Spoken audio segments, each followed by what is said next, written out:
여러분 안녕하십니까? 윤석열 전 검찰총장의 장모 최모 씨가 실형을 선고받고 법정에서 곧바로 구속 수감됐습니다.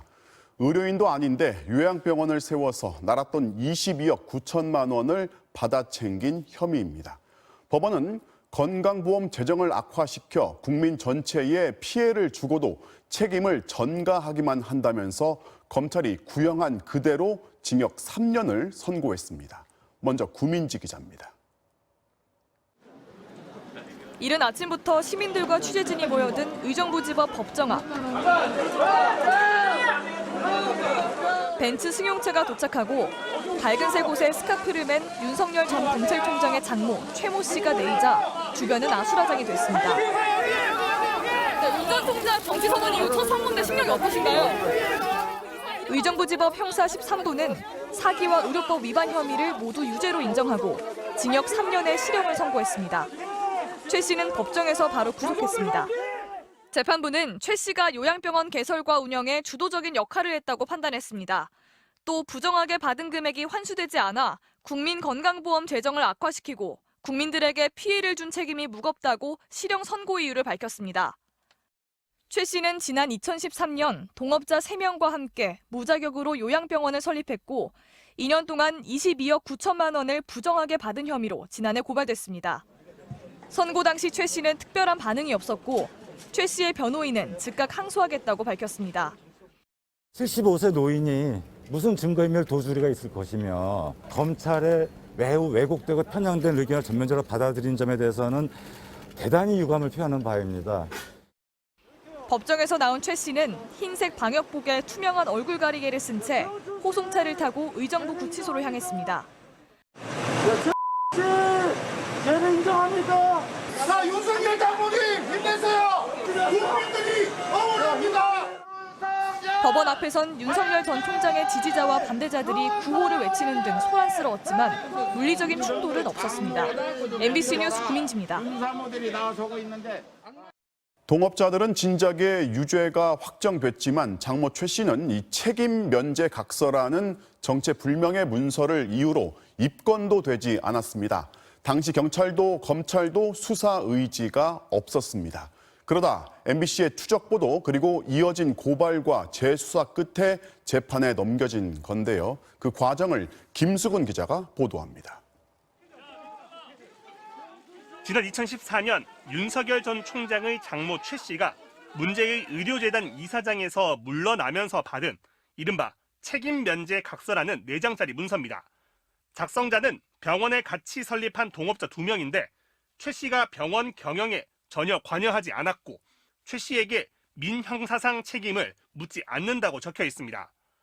1년 뒤 이 병원은 불법 사무장병원으로 고발돼 경찰로부터 수사를 받았습니다.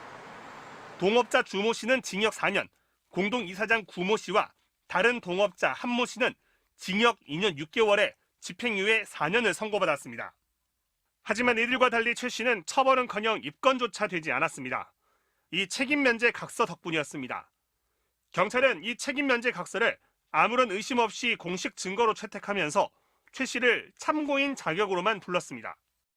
검찰은 아예 소환조차 하지 않고 최 씨에게 전화 한 통만 했습니다. 하지만 이번 법원의 판단은 완전히 달랐습니다. 법적 책임을 질 염려가 없다면 굳이 각서를 받을 필요가 없었을 것이라며 오히려 최 씨가 병원 설립과 운영에 관여한 증거로 판단했습니다. 이 밖에 병원 의료재단 이름에 최 씨의 이름 한 글자가 들어가 있는 점, 첫째 사위를 병원 행정원장으로 일하게 한 점, 자신의 개인 건물을 담보로 17억 원의 대출을 받아 병원 운영에 사용한 점 등도 유죄 판단의 근거가 됐습니다. 동업자들이 모두 처벌을 받을 때 처음부터 수사 대상에서 제외됐던 최 씨는 지난해 재수사 개시 1년 2개월 만에 법정 구속됐습니다. 하지만 6년 전 수사에서 어떻게 최 씨 혼자 빠져나갈 수 있었는지는 여전히 의문으로 남아 있습니다. MBC 뉴스 김수근입니다. 대선 출마를 선언하고 사흘 만에 윤 전 총장은 대형 악재를 만났습니다. 오늘 내놓은 입장은 법 적용에 예외는 없다는 한마디, 사과나 유감 표명은 없었습니다. 평소 공정과 상식을 외쳐왔고 현 정부를 향해 부패 완판, 국민 약탈이라고 비난해온 그가 장모가 건강보험 재정을 악화시켜 국민 전체에 피해를 줬다고 한 이번 법원 판결을 어떻게 돌파할지 이기주 기자가 전망합니다. 윤석열 전 검찰총장은 장모의 실형 선고 40여 분 만에 짧은 입장을 내놓았습니다. 누누이 강조해왔듯이 법 적용에는 누구나 예외가 없다는 것이 소신이라는 대변인 명의의 단 한 문장짜리 입장으로 윤 전 총장 본인의 유감 표명은 없었습니다. 당초 대선 캠프 차원의 입장은 내지 않겠다고 오전에 알려왔지만 결과가 중형으로 나오자 일단 장모 문제와는 선을 그으려 했다는 해석이 나옵니다. 그동안 윤 전 총장 측은 검찰이 가족에 대해 무리한 수사를 지속하고 있다며 정치적인 기소라는 입장을 보여왔습니다. 지난 29일 출마 선언 당시에도 장모가 10원 한 장 피해 준 적 없다는 말은 자기가 한 적이 없다고 밝히면서도 수사에 대한 불만을 우회적으로 드러낸 바 있습니다. 다만 검찰총장 시절에 많이 강조를 했습니다마는 법 집행이라고 하는 것은 국민들이 납득할 수 있게 공정하게 이루어져야 한다. 윤 전 총장은 국회에 나와서도 장모와 관련된 의혹 제기에 대해 격렬히 반발하는 등 민감한 반응을 보여왔습니다. 은폐의 배후에 윤석열 지검장이 있다라고. 아니 그럼 피해자가 고소를 하면 될 거 아니겠습니까? 아니 아무리 국감장이지만 너무하신 거 아닙니까? 윤 전 총장은 장모의 실형 선고와 자신의 대권 행보는 별개의 사안이라는 듯 김영삼 도서관과 박정희 기념관 방문 일정을 잇따라 소화했습니다. 하지만 대선 주자임에도 불구하고 이 일정을 모두 비공개로 소화한 것에서 보듯 유력 대선 주자의 가족이 비리 혐의로 구속된 이번 사건은 윤 전 총장에겐 중대한 정치적인 타격으로 작용할 수밖에 없어 보입니다. 부패 완판을 외치며 정치 전면에 나서자마자 대형 악재를 만난 윤석열 전 검찰총장. 윤 전 총장에게는 물론 야권 전체의 대선 구도에도 영향이 불가피해 보입니다. MBC 뉴스 이기주입니다. 여야 입장은 이번 사안을 두고도 엇갈렸습니다. 민주당에서는 공정과 상식을 그토록 외쳐왔다면 책임감 있게 답하라면서 맹공을 폈고, 반대로 국민의힘은 가족의 죄를 연좌하는 나라가 아니라면서 윤 전 총장을 엄호해줬습니다. 신수아 기자입니다. 민주당에선 사필 규정이란 반응이 쏟아졌습니다. 장모의 동업자들이 이미 사법 처리된 점을 감안하면 사법 정의가 뒤늦게 실현된 거라고 공세를 폈습니다. 검찰총장 사이라는 외피가 사라지자 제대로 된 기소가 되고 법적 정의가 밝혀진 것 같습니다. 여당 대선 주자들은 윤 전 총장이 책임 있는 답변을 해야 한다며 공세 수위를 끌어올렸습니다. 특히 법무장관 당시 이 사건 지휘 라인에서 윤 전 총장을 배제하는 조치를 내렸던 추미애 후보는 거대한 바벨탑의 실체가 드러나기 시작했다고 밝혔습니다. 이재명, 이낙연 두 유력 주자도 수년 동안 처벌이 늦어진 과정에 윤 전 총장이 무슨 역할을 한 건지 해명하라고 요구했습니다.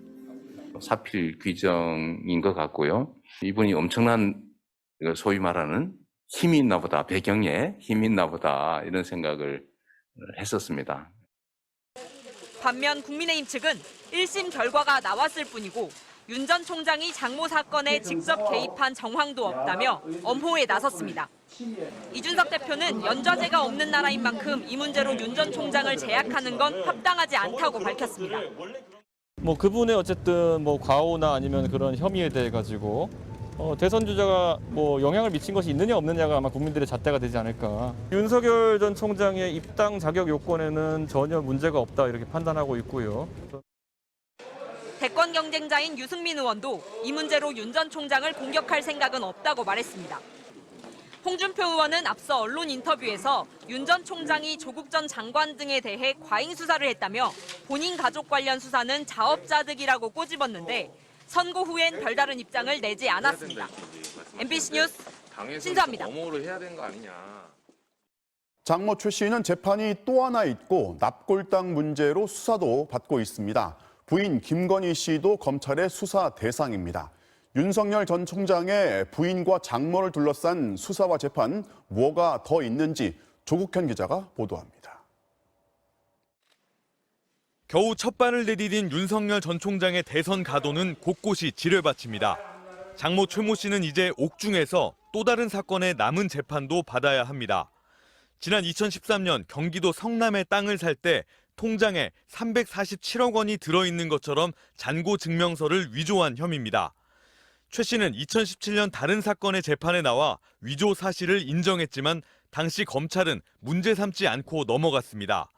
그러다 지난해 4월 사문서 위조와 행사 혐의로 고발장이 접수됐습니다. 검찰 조사에서 최 씨는 부동산 정보를 얻는 데만 쓰겠다는 동업자의 말에 속아 위조한 거라며 책임을 떠넘겼습니다. 반면 동업자는 최 씨가 먼저 접근했다며 정반대 주장으로 맞서고 있습니다. 그러니까 만약에 그런다면 제가 금강원이나 은행을 수도 없이 쫓아가고 기자님 모시고 신한저축은행 쫓아가고 그렇게 하겠습니까? 최 씨가 경기도 양주 한 추모공원의 경영권을 불법으로 빼앗았다는 의혹은 지난해부터 경찰이 수사하고 있습니다. 경찰은 최 씨를 재판에 넘길 수 없다고 2차례 결론 냈지만 검찰은 지난주까지도 보완 수사를 거듭 요청해 3번째 수사에 들어간 상태입니다. 최 씨와 김건희 씨 모녀가 함께 연루된 도이치모터스 주가 조작 의혹 수사는 서울중앙지검이 맡고 있습니다. 윤 전 총장의 부인 김 씨가 주가 조작 세력에게 10억 원이 든 통장을 맡겼고 최 씨는 업체 관계자와 같은 장소에서 수상한 주식 거래를 했다는 의혹입니다. 검찰은 최근 주가 조작 수사의 잔뼈가 굵은 베테랑 검사들을 투입하는 등 수사력을 집중하고 있습니다. 이 밖에 윤 전 총장이 서울중앙지검장이던 시절 김 씨의 전시기획사가 수상한 기업 후원금을 받았다는 의혹은 검찰이, 주요 사건 담당 판사에 대한 사찰과 옵티머스 사건 부실 처리 의혹 등 윤 전 총장 본인 사건은 고위공직자 범죄수사처가 각각 들여다보고 있습니다. MBC 뉴스 조국현입니다.